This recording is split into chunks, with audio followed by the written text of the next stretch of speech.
The Bible Treasury. A monthly magazine of papers on scriptural subjects. Article 4, Volume 12, 1878, and 1879. I and we in 1 and 2 Corinthians. 1878, 5.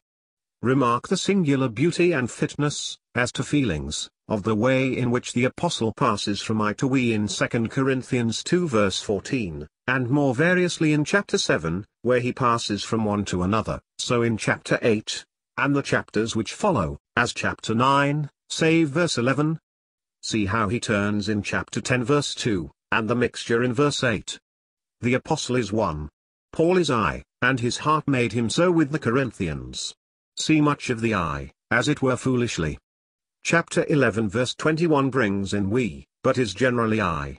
Chapter 12, I, save verse 19.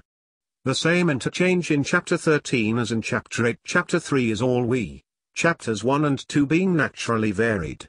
Save Paul and his children, chapters 6 verse 3, 3, 4, 5 and 6, is all the ministerial we. But the natural appropriateness is striking.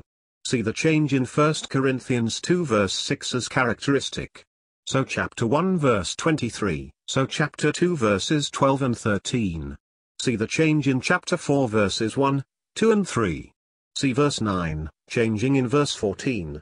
In chapters 5, 6 and 7 we turn to I.